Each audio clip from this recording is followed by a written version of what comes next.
The rain was falling hard. Black umbrellas stood like trees in the cemetery, and cries rose and fell. I stood in the last row, watching the woman in the black dress in front of me, her shoulders shaking as she wept. That was my wife, Sophia. She was crying for her dead first love, Dylan's funeral. I suddenly laughed. "Sophia, what are you doing?" Sophia turned and glared at me, tears still on her face. "Dylan is dead, and you're actually laughing?" "Why can't I laugh?"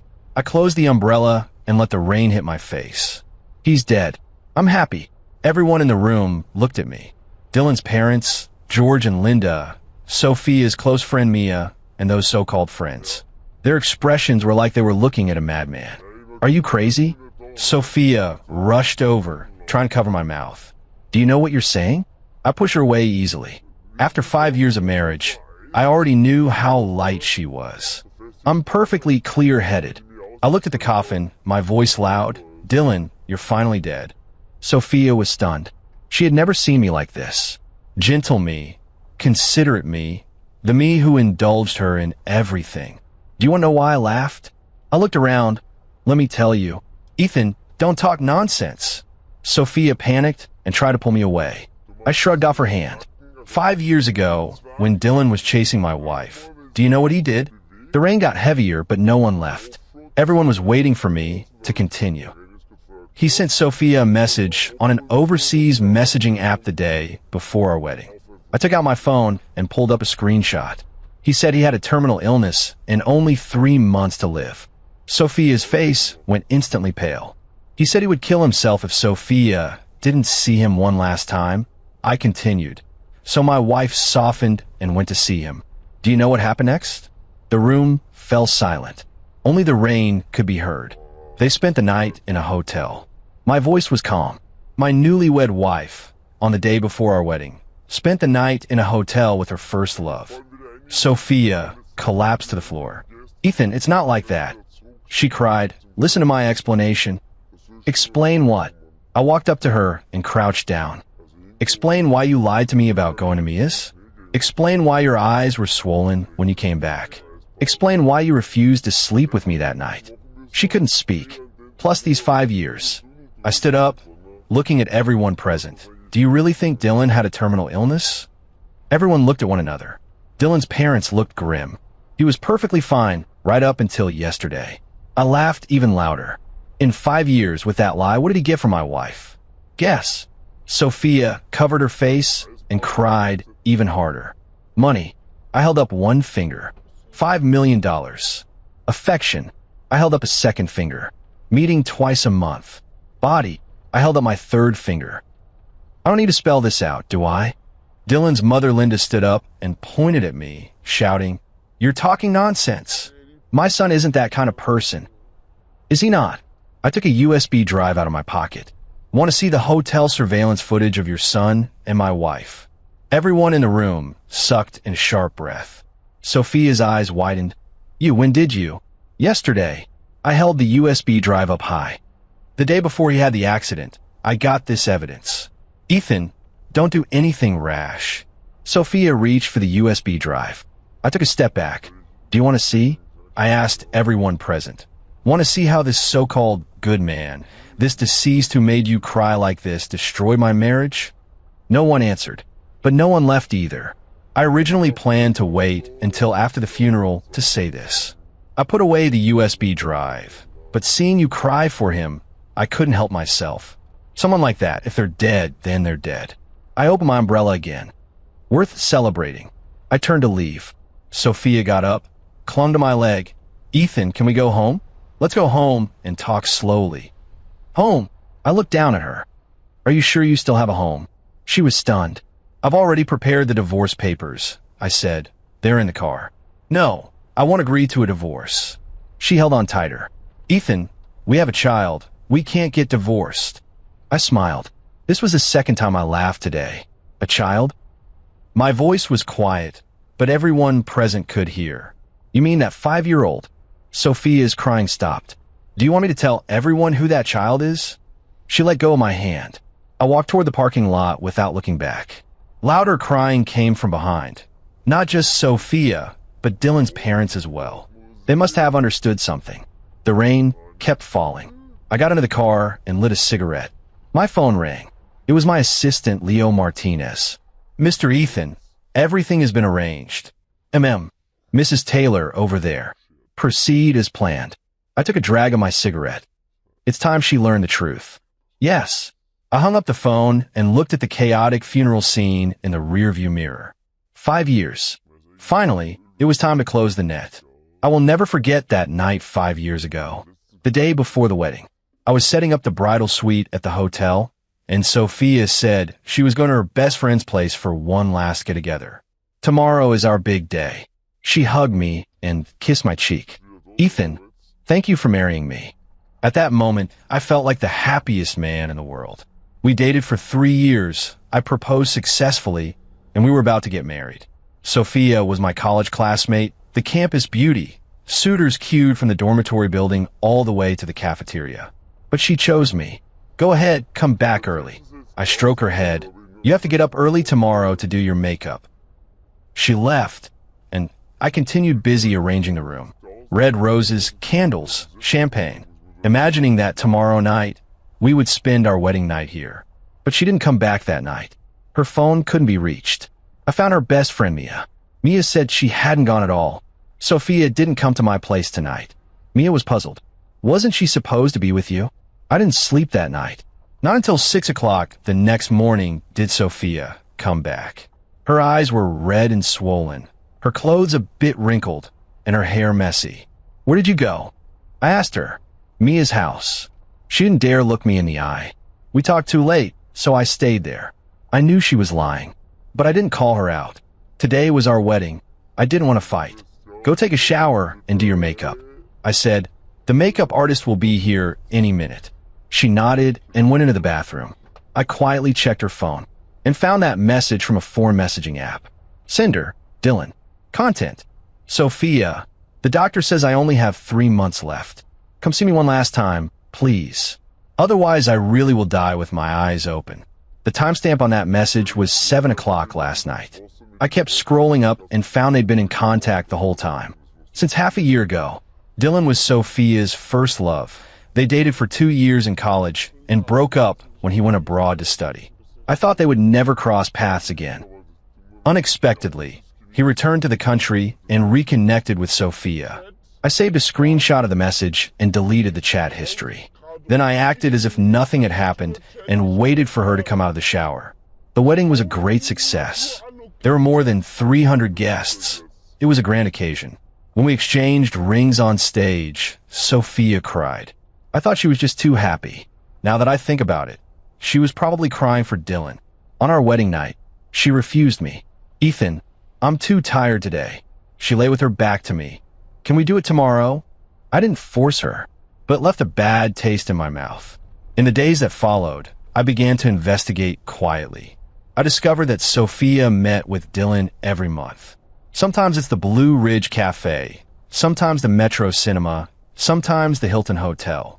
I hired a private detective to follow her. He got a lot of photos and videos. The two of them hugging, kissing, then going into a hotel room. I pretended to be a fool, acting like I knew nothing. Kept being a good husband. Bought her gifts, took her to movies, brought her on trips. Every time she came back from an affair, she was exceptionally gentle with me. Maybe it was guilt, but that feeling didn't last long.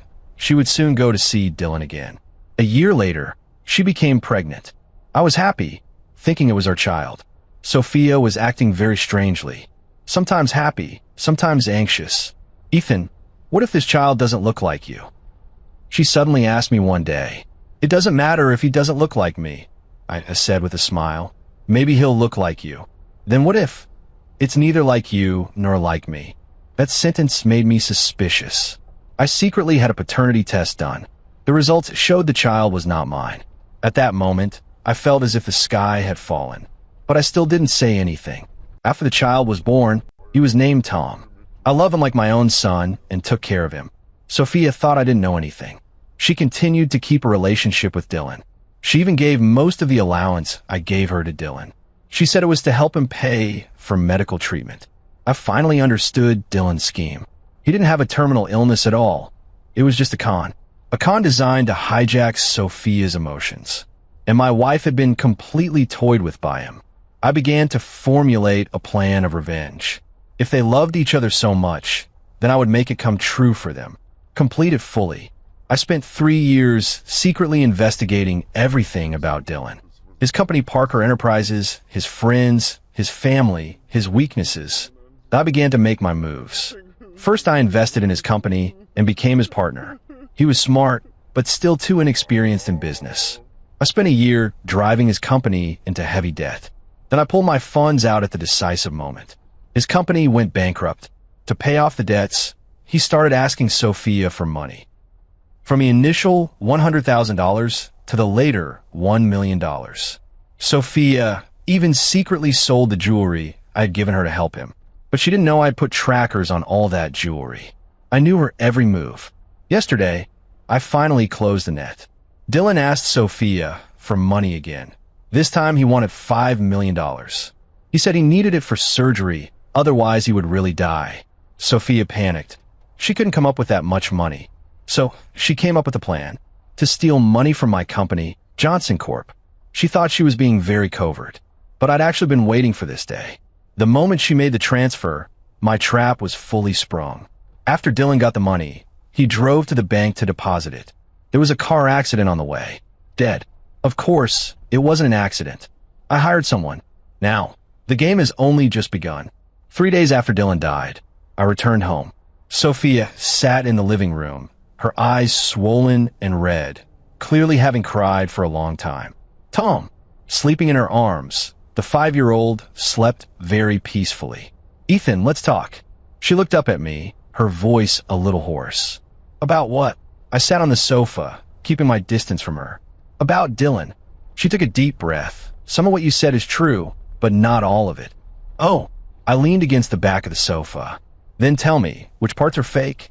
I saw him. I did see him. Her voice was very soft, but not as often as you said. Not often if it's twice a month? She froze for a moment. You, how did you know? I know everything. I looked at her.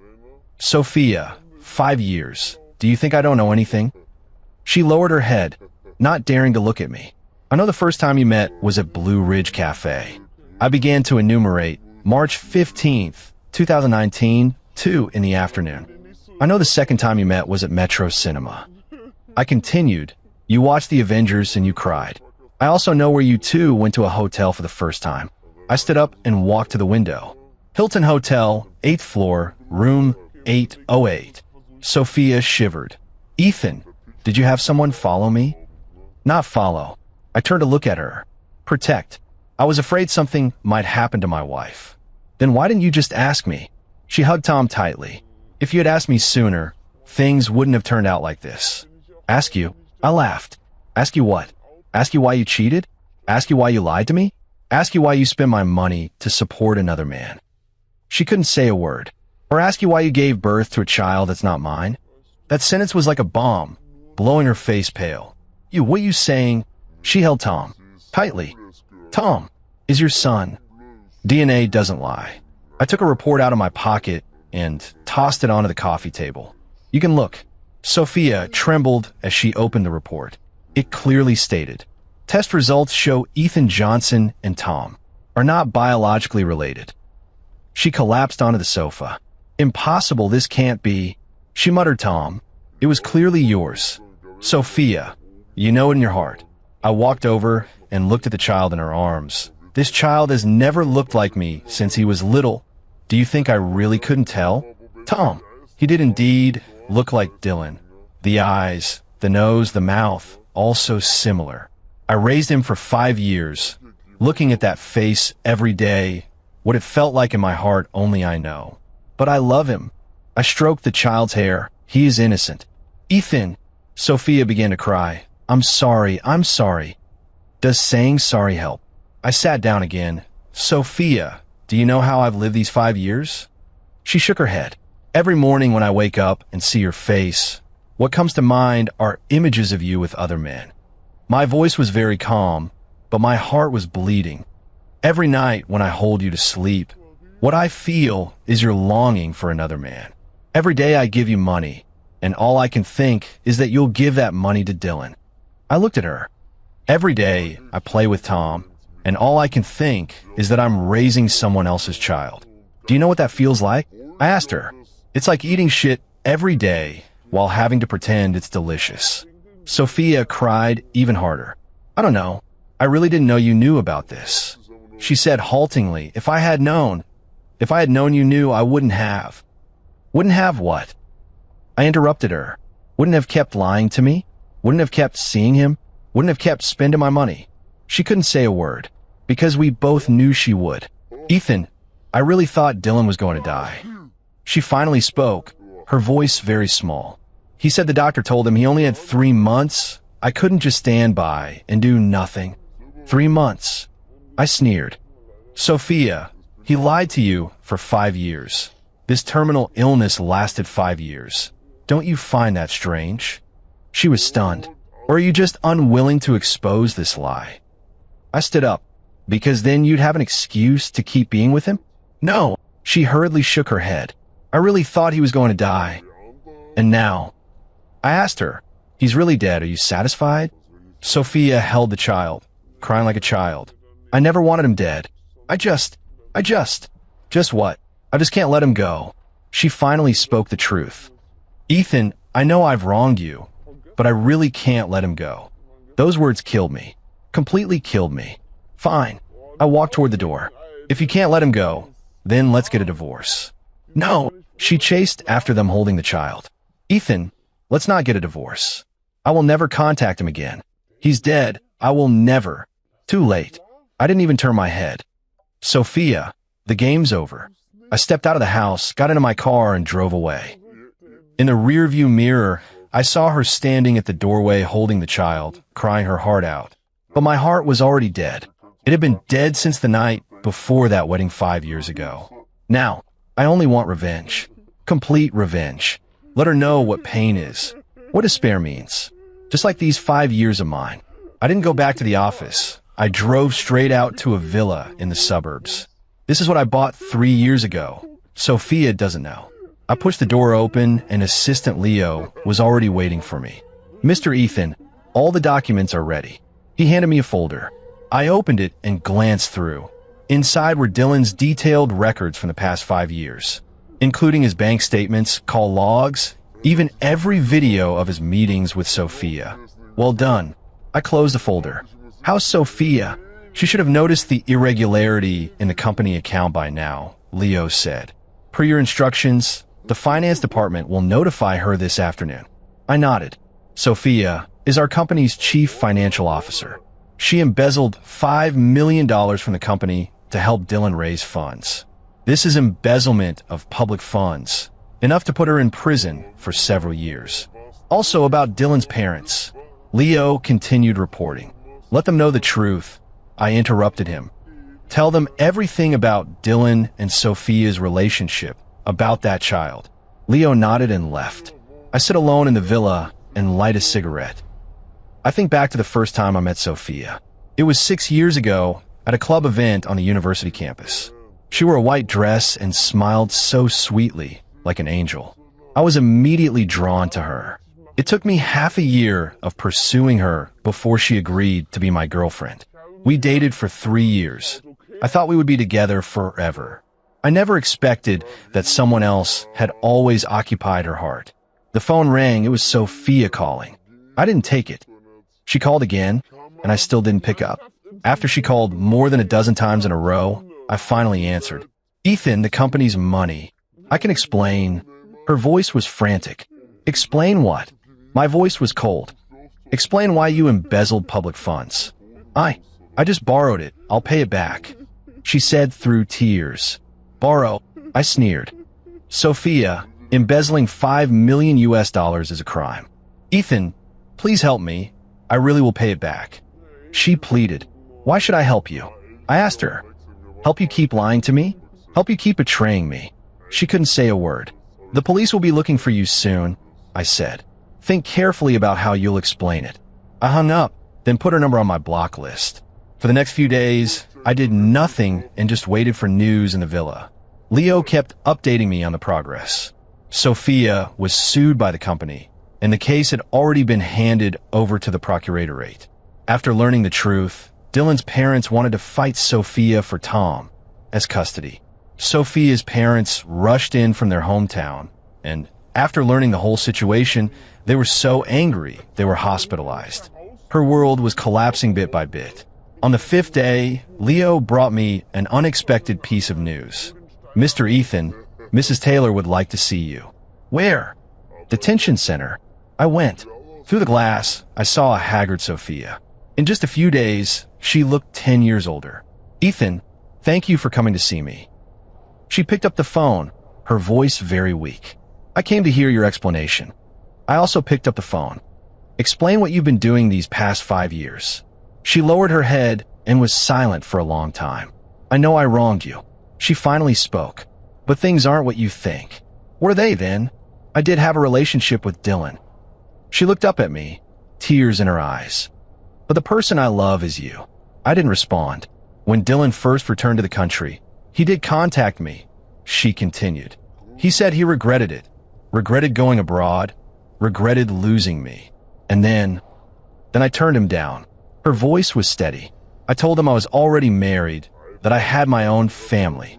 But he said he was sick, that he only had a few months to live." She wiped away her tears. "He said he only wanted to see me one last time, to say a few words." I softened. She admitted, "I went to see him. One meeting turned into 5 years." I sneered.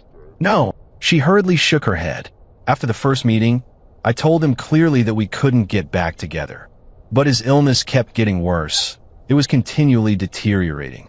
Her voice grew softer. "He said if I didn't stay with him, he would go and die." "You believe that?" He showed me the diagnosis and the doctor's certificate. She said, "Ethan, when I saw those reports, I was really scared." I knew she was telling the truth, because I'd seen those medical reports too. They were very convincingly faked. Dylan spent a lot of money forging them. "Where did the money go?" I asked her. $5 million. "Why did you give him so much?" He said he was going to the US for treatment. She began to cry. He said it was the last hope. If we couldn't raise the money, we'd just have to wait to die. I couldn't bear to watch him die. She looked at me. "Ethan, I know this is unfair to you, but I really couldn't do nothing and let him die." I understood. Sophia really was deceived. But that couldn't be an excuse for her betraying me. "What about Tom?" I asked the crucial question. "How'd he get here?"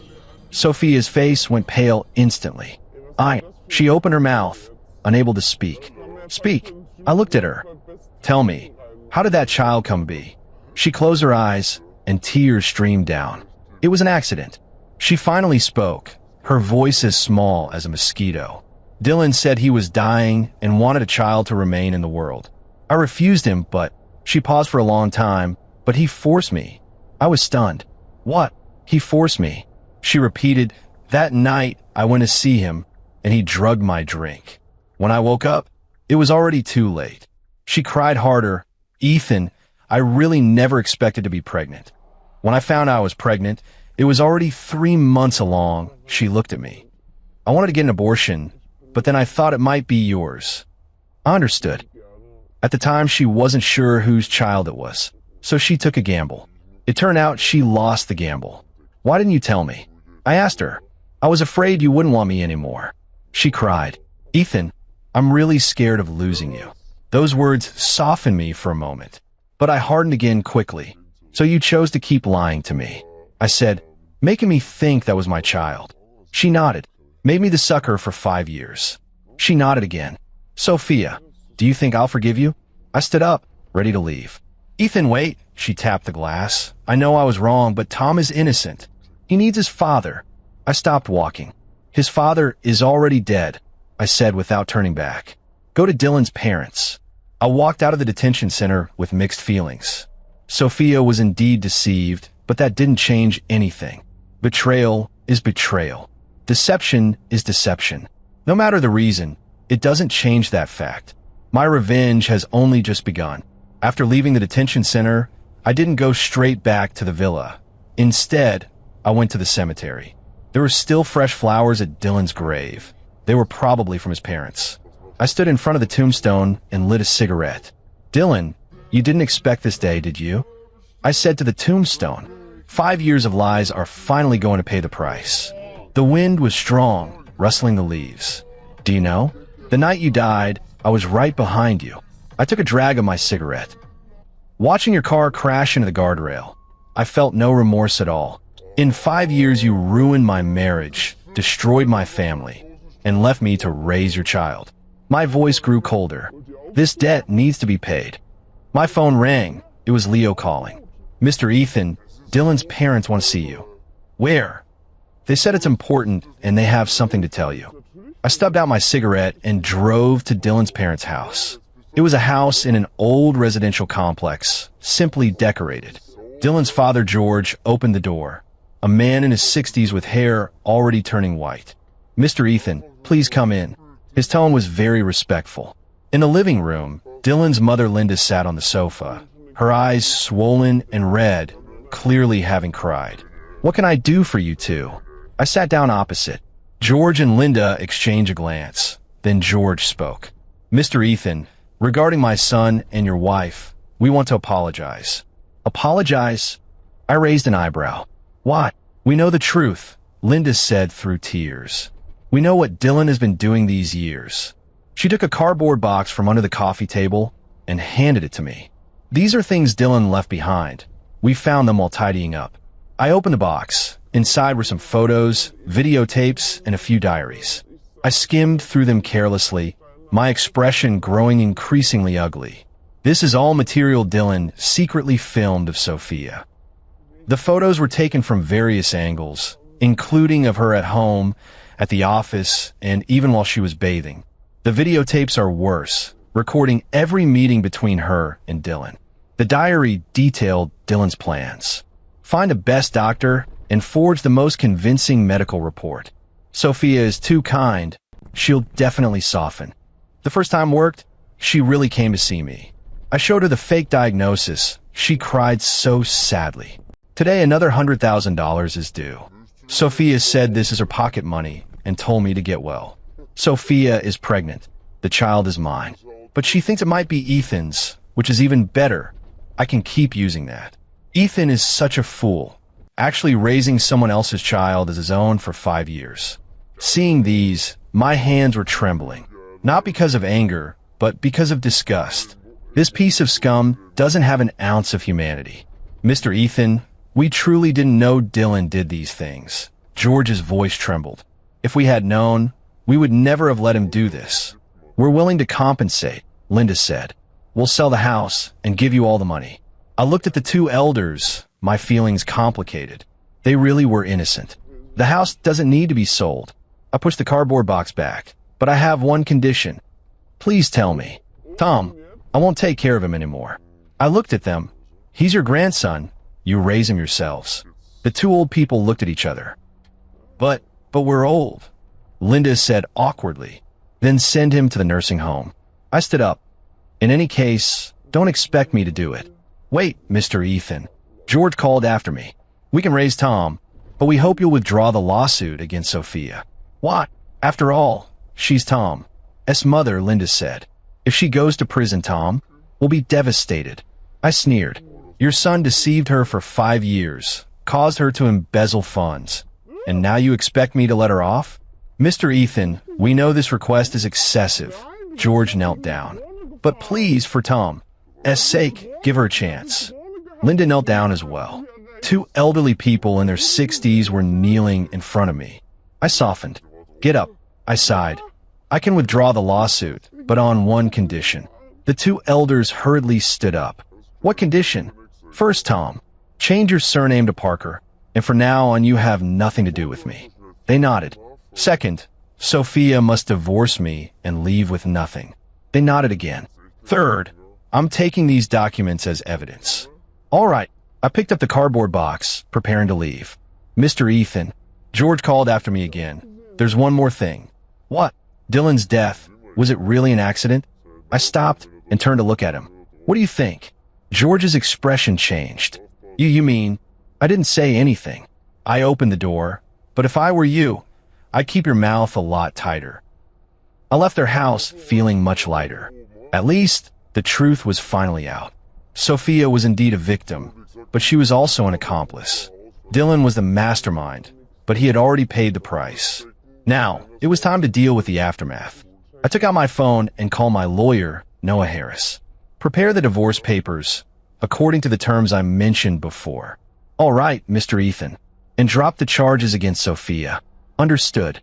Finally, do one more thing for me. I looked at the distant sunset. I want to donate $10 million to the Children's Welfare Home. In whose name? Anonymous. I said, just say it's for those children who lost their parents. Tom, although he wasn't my child, I did love him. This was the last thing I could do for him. The next morning, I went to the company. This was the first time I'd stepped into the office in a week. Assistant Leo was already waiting for me at the door. Ethan, Mrs. Taylor has been released, he reported. The prosecutor has dropped the charges. I nodded and walked into the office. And also, Mrs. Taylor's parents want to see you. No, I refused outright. I have nothing to do with the Taylor family anymore. Understood. Leo handed me a document. This is today's schedule. I glanced at it. 3 meetings in the morning and 2 important clients to see in the afternoon. Life has to go on, and the company still needs to operate. Personal matters must not affect work. Just as I was about to start the day's work, the secretary knocked and came in. Mr. Ethan, a lady wishes to see you. She says it's very important.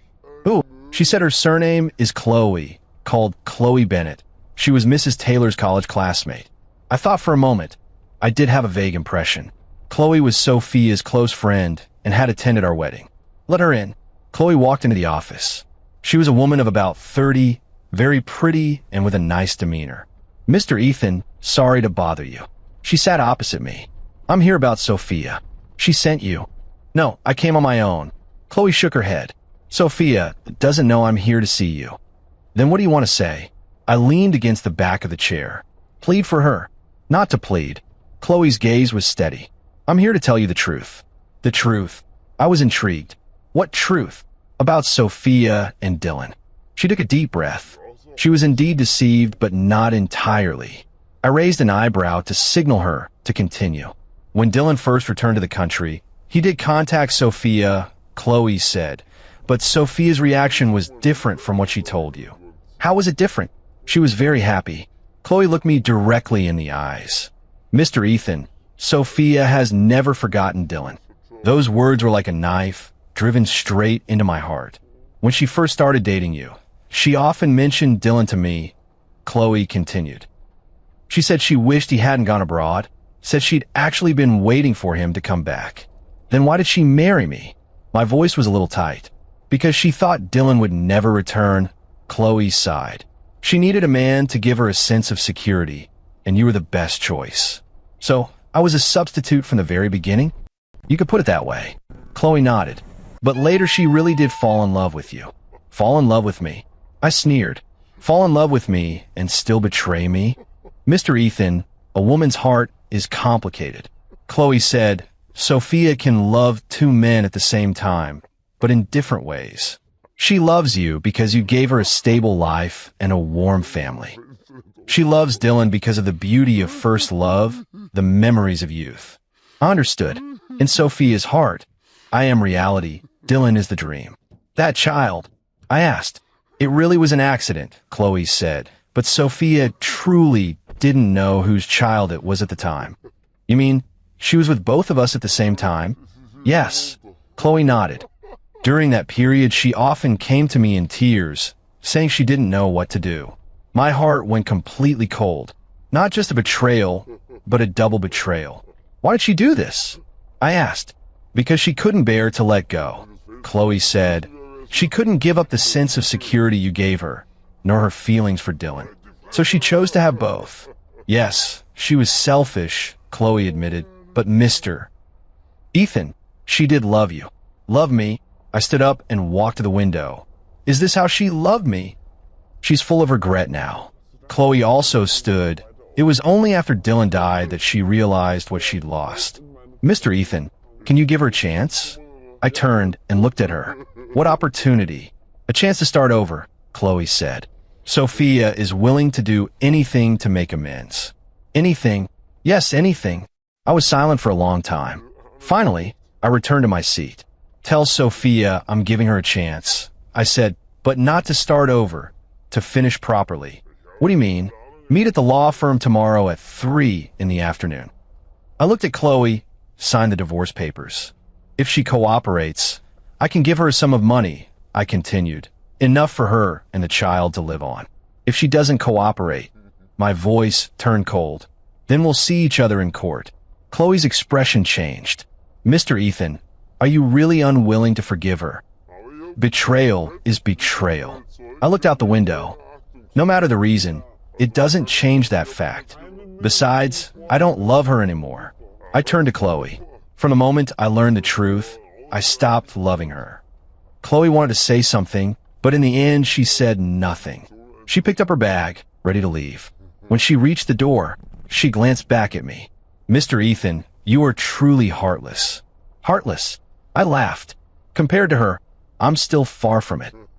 After Chloe left, I sat alone in the office. Staring at the city outside the window, my feelings were complicated. 5 years of marriage ended just like that. But I don't regret it.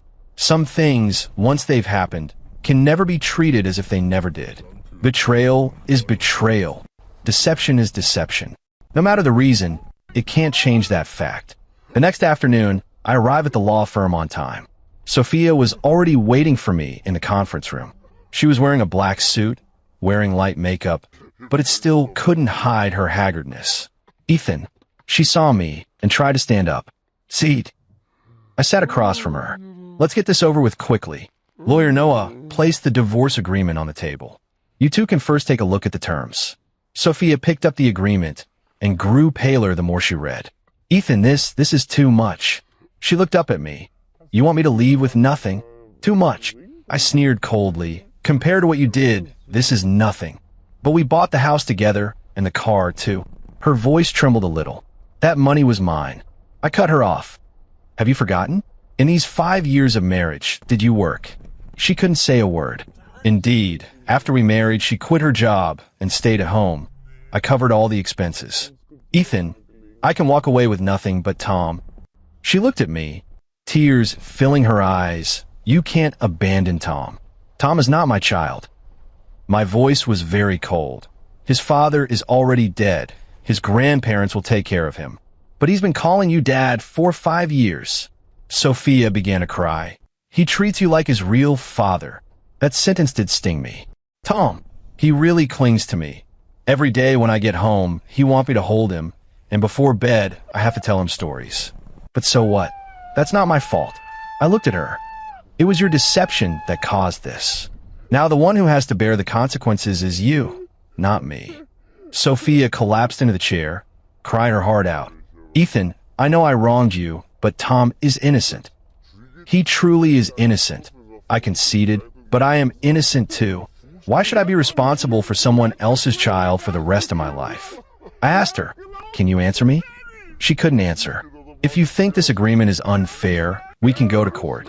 I looked at the lawyer. Mr. Noah, if we sue, what can she get? Noah pushed up his glasses. Under the law, if it can be proven that one party was at fault, the court will tend to favor the non-faulting party. Mrs. Taylor's actions constitute infidelity and embezzlement. She will be at a disadvantage in the division of assets. And as for custody of the child, if it can be proven that the child is not Mr. Ethan's, the court will not assign Mr. Ethan the obligation of support. Hearing this, Sophia's face went even paler. So this agreement is already very lenient. I looked at her. At the very least, I'm willing to give you a sum of money. Sophia stared at the figure on the agreement. $500,000. This little money can do what? She said through tears. Not even enough for Tom. As tuition. That's your problem. I stood up. You could go to work. You can remarry. You can think of any way. But you can't count on me. I picked up my bag, ready to leave. Wait. Sophia called after me. I'll sign. I stopped walking. What? I said I'll sign. She wiped away her tears and picked up the pen. But I have one condition. What condition? Let me see Tom. One last time. She looked at me. Let me explain to him why Dad left us. Her request made me hesitate. Tom. Still young, he doesn't understand the complexities of the adult world. In his heart, I am his dad. Okay, I finally nodded, but only this once. Thank you. Sophia signed her name. The agreement took effect. We were officially divorced. Stepping out of the law firm, I breathed a sigh of relief. 5 years of marriage had finally come to an end, but I didn't feel relieved. Instead, there was a sense of emptiness. Over the past 5 years, although it was painful, I had indeed grown used to having her by my side. Now suddenly single, I didn't know what to do. My phone rang. It was Leo calling. Mr. Ethan, there's something I need to report to you. What is it? About Dylan's car accident. The police came to get information. A chill ran through me. What did they ask? They asked where you were that night and whether you had any contact with Dylan. What did you answer? As you instructed earlier, you said you were working late at the office that night and that surveillance footage can prove it. I nodded. Of course, there is surveillance footage. That was something I arranged on purpose. Anything else? Not for now, Leo said. But Mr. Ethan, are you really not worried? What are you worried about? What if they find something? They won't. I cut him off. It's very clean. It really was very clean. The man I hired has already left the city. All the evidence has been destroyed. Dylan's death will always be ruled an accident. By the way, one more thing. Leo continued. Mrs. Taylor has moved. Move where? To a very remote housing complex, the kind with very cheap rent. I was silent for a moment. $500,000 really isn't much. You can't buy a house in this city with that. Sophia can only rent a place to live, and she has to be frugal with her spending. But that's none of my business. Her current situation is of her own making. Mr. Ethan, would you like to? Leo asked tentatively. No, I refused outright. From now on, her affairs have nothing to do with me. Understood. I hung up the phone and drove back to the villa. It was very quiet here, with no one disturbing me. I poured a glass of wine and sat on the balcony, looking at the city's lights in the distance, thinking about the life ahead. 30 years old, successful in my career, but my love life was a complete blank. It was time to start over. 2 months later, my life had basically returned to normal. The company's business was booming, and I began socializing again. When my friends learned I was divorced, they all started introducing girlfriends to me. But I wasn't very interested in any of them. After Sophia's betrayal, I became very cautious about relationships. That night, I ran into someone unexpected at a business cocktail party. Chloe. She was wearing a red evening gown, very elegant. Ethan, I didn't expect to run into you here. She walked over holding a champagne glass. Miss Chloe, hello. I nodded politely. You're in this circle too? I'm working in an investment company, she said. I'm here representing the firm today. We found a quiet corner to sit. How is Sophia? I couldn't help asking. Chloe's expression was somewhat complicated. Not great. She sighed. Work is hard to find.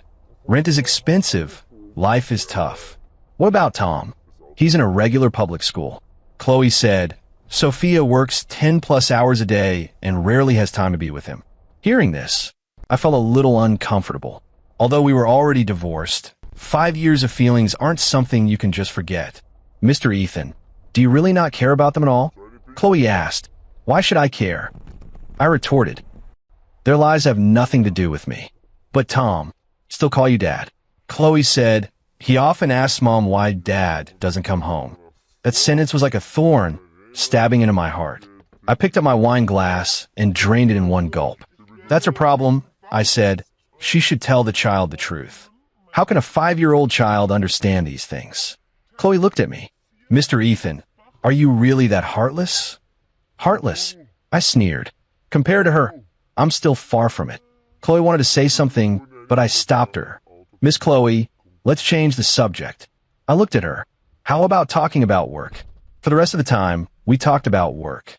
Chloe is very smart and has good insight into investments. After the cocktail party ended, I drove her home. In the car, she suddenly said, Mr. Ethan, I have an impertinent request. What? Next week is Tom's birthday, she said. Sophia would like to invite you to the party.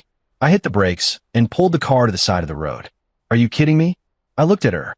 Why would I go? Because in Tom's heart, you are still his dad, Chloe said.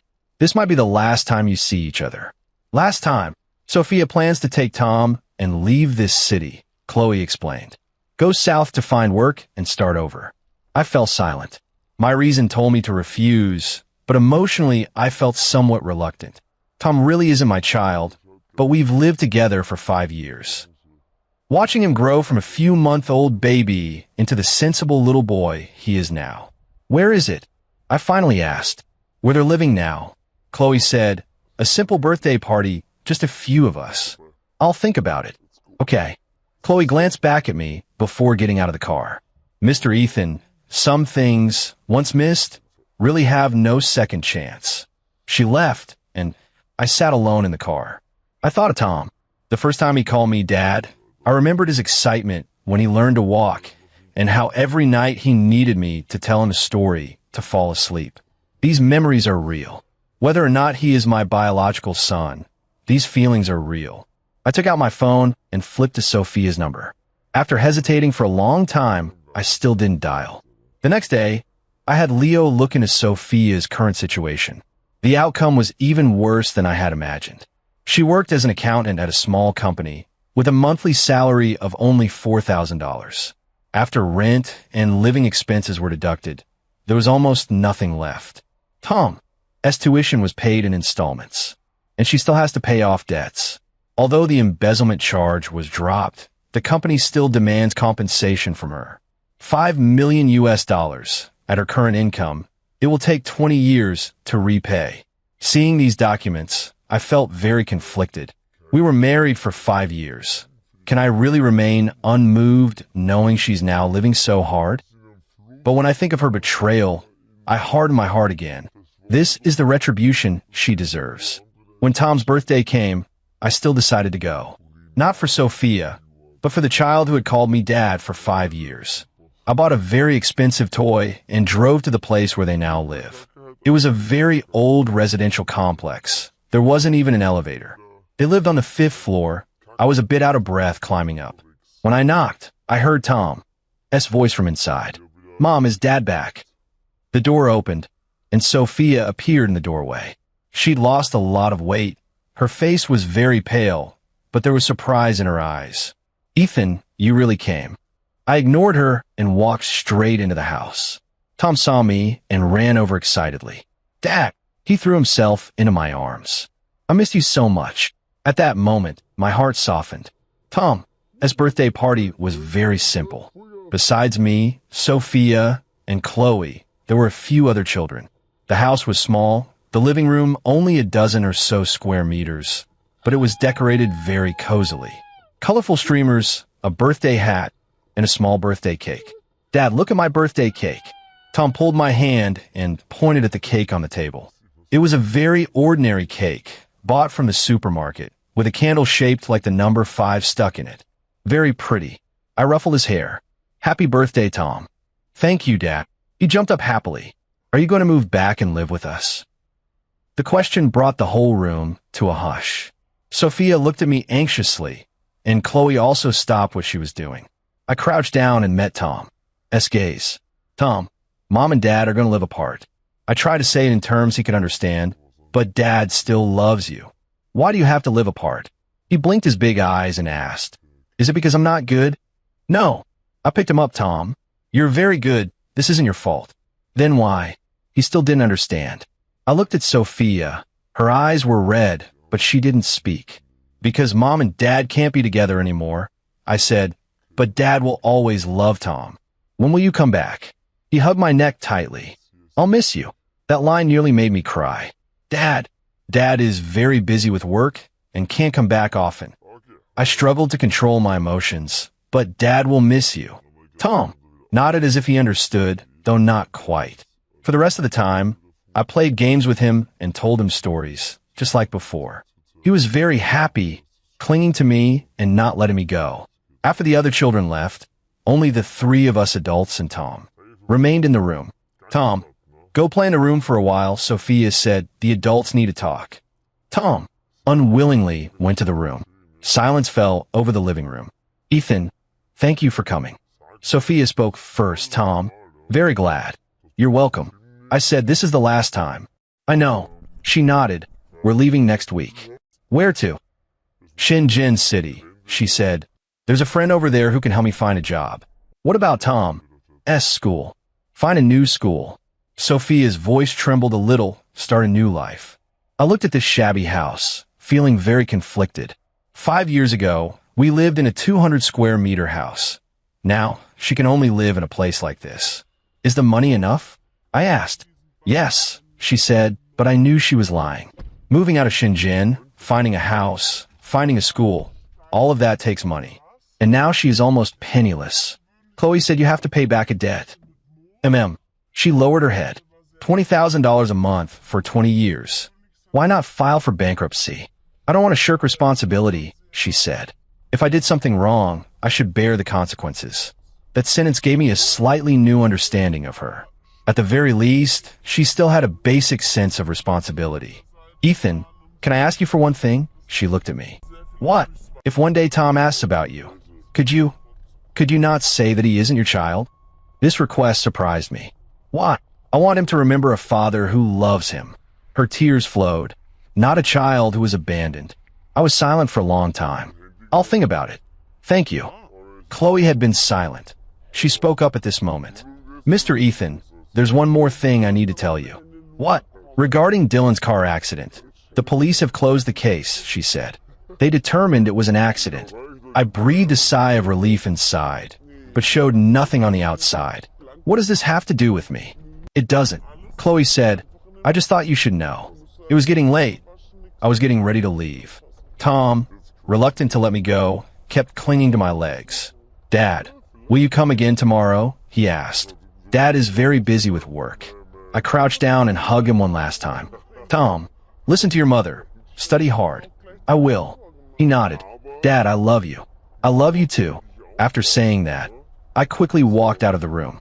In the stairwell, I heard Tom crying and Sophia comforting him. My heart ached, but I knew it was necessary. Better a brief pain than a long one. I left the complex and sat in the car for a long time. Thinking back on everything that had just happened, my emotions were a mixture of feelings. Tom, he really isn't my child, but the 5 years of feelings were real.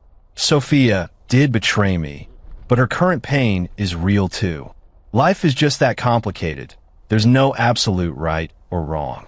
I took out my phone and called Leo. Prepare $1 million in cash. Mr. Ethan, what for? Don't ask, just prepare it. Okay.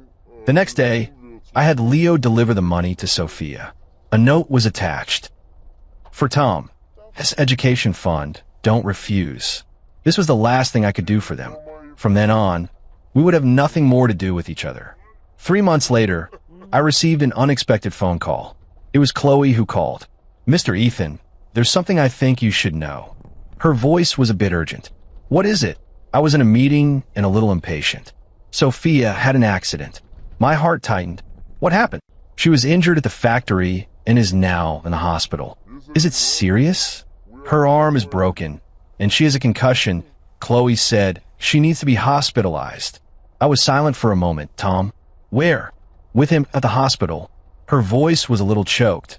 Mr. Ethan, Tom has been calling for Dad the whole time. He misses you. My heart softened. Which hospital? Shenzhen City Central Hospital. I glanced at my watch. 3 p.m. I understand. After hanging up, I canceled all my meetings and drove to the airport. On the plane, I kept wondering why I was going. I had clearly said I wouldn't meddle in their affairs anymore. So why couldn't I help but worry? Maybe it was because of Tom. The child who had called me Dad for 5 years. It was already 9 o'clock when I arrived in Shenzhen. The hospital corridor was very quiet. I found Sophia's ward. Through the glass window, I saw her lying in the hospital bed, bandages wrapped around her head and a cast on her right hand. Tom. He was sitting on the chair at the bedside, asleep, his body leaning on the edge of the bed. I pushed the door open. Ethan. Sophia looked at me, surprise in her eyes. What are you doing here? Chloe told me. I went to the bedside. Is it serious? It's fine, just a fracture. She forced a smile. It'll heal after a while.